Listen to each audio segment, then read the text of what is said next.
نماز کے فرائض چل رہے ہیں، نماز کے فرائض حدیث پاک سے، یعنی کہ جو ہم نماز کے اندر فرائض ہیں ہر ایک فرض کا ثبوت حدیث پاک کی روشنی میں دیکھیے۔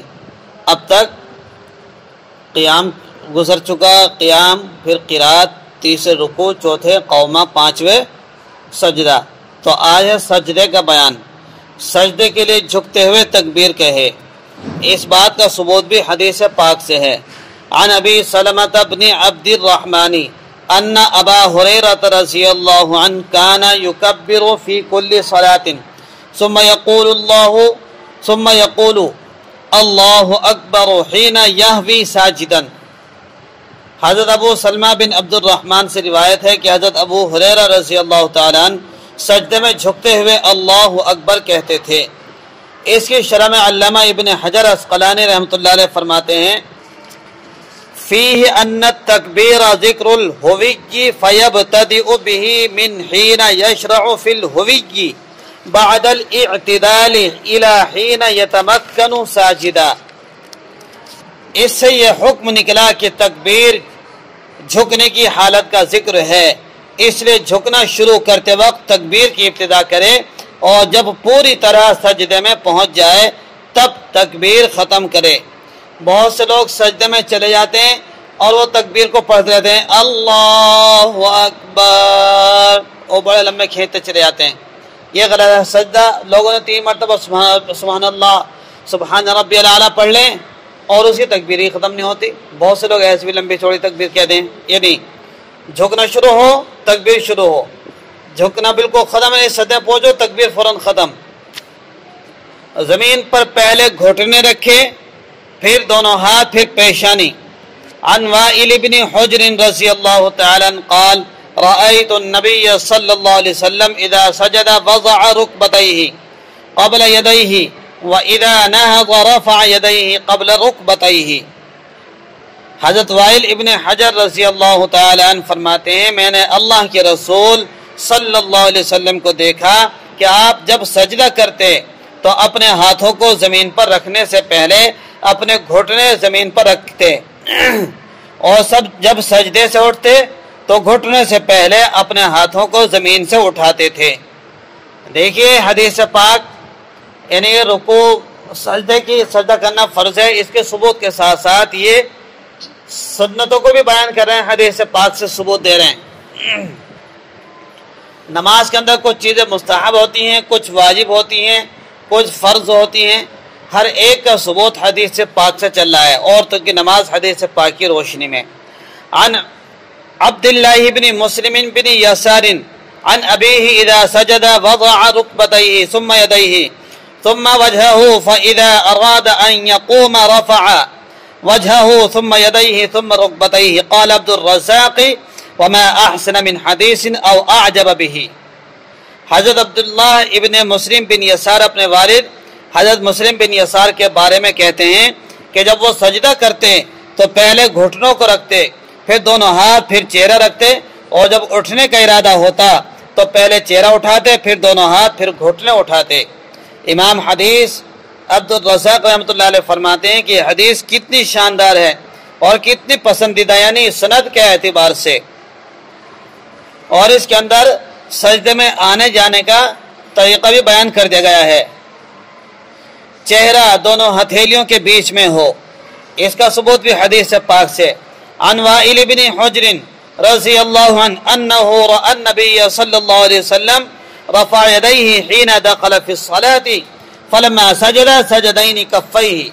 حضرت وائل بن حجر رضی اللہ تعالیٰ عنہ روایت کرتے ہیں کہ انہوں نے نبی پاک صلی اللہ علیہ وسلم کو دیکھا کہ نماز میں داخل ہوتے وقت آپ صلی اللہ علیہ وسلم نے دونوں ہاتھ اٹھائے، پھر جب آپ صلی اللہ علیہ وسلم نے سجدہ کیا تو دونوں ہتھیلیوں کے درمیان سجدہ کیا، یعنی سجدہ کرنے کا طریقہ بیان کیا ہے کہ جب ہاتھ کانوں تک اٹھاؤ تو دونوں ہتھیلیاں چمکنی چاہیے، کانوں تک کے ہاتھ اٹھ رہے ہیں، یعنی کہ کپڑا اوڑھ رکھا ہے، کپڑے کے اندر ہی اوپر مرد، یہ مردوں کے لیے، اور عورت تو پردے کے اندر ہی ہاتھ اٹھائے گا، وہ بہت سمٹ کر کرے گا، دونوں ہاتھ کانوں کے برابر ہوں۔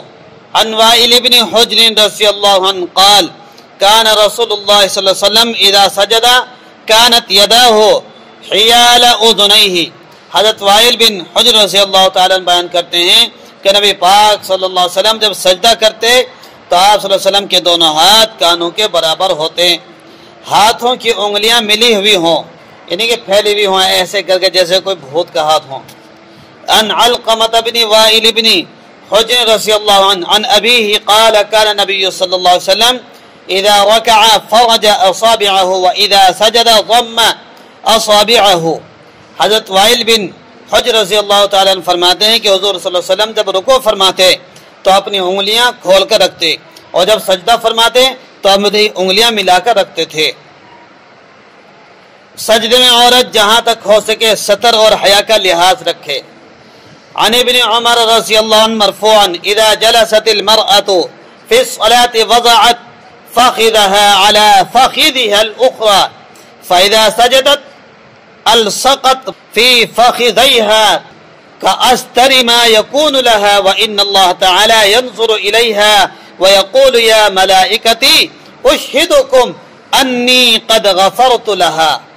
حضرت عبداللہ ابن عمر رضی اللہ عنہ مرفوعاً رسول اللہ صلی اللہ علیہ وسلم سے روایت کرتے ہیں کہ جب عورت نماز میں بیٹھے تو اپنی ایک ران کو دوسری ران پر رکھ لے، اور جب سجدہ کرے تو اپنے پیٹ کو اپنے رانوں سے چمٹا لے، ایسے طور پر جس میں زیادہ سے زیادہ پردہ ہو جائے، اس لیے کہ اللہ تعالیٰ اس کی طرف دیکھتے ہیں اور فرماتے ہیں اے میرے فرشتوں تم گواہ رہو میں نے اس کی مغفرت کر دی، جو اس طریقے سے سجدہ کرتی ہے۔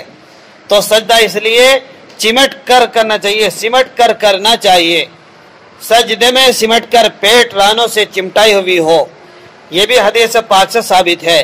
عن علی رضی اللہ عنہ قال اذا سجدت المرأة فلتحتفظ ولتلتصق فخذيها ببطنها۔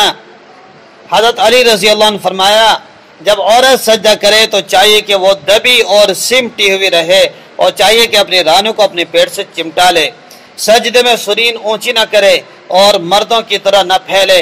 عن ابراہیم النخعی قال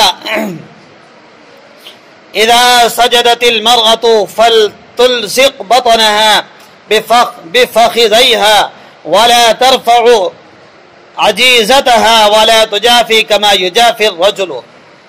حضرت ابراہیم نخعی تابعی فرماتے ہیں کہ عورت جب سجدہ کرے تو اپنے پیٹ کو اپنے رانوں سے ملا لے اور اپنی سرین اونچی نہ کرے اور مردوں کی طرح پھیل کر نہ رہے۔ مرد اپنے پیچھے کا حصہ اوپر کو اٹھا لیں، سجدے میں جاتے ہیں، مردوں کی طرح سے سجدہ نہ کرے، بالکل چپک جائے زمین سے، سمٹ جائے۔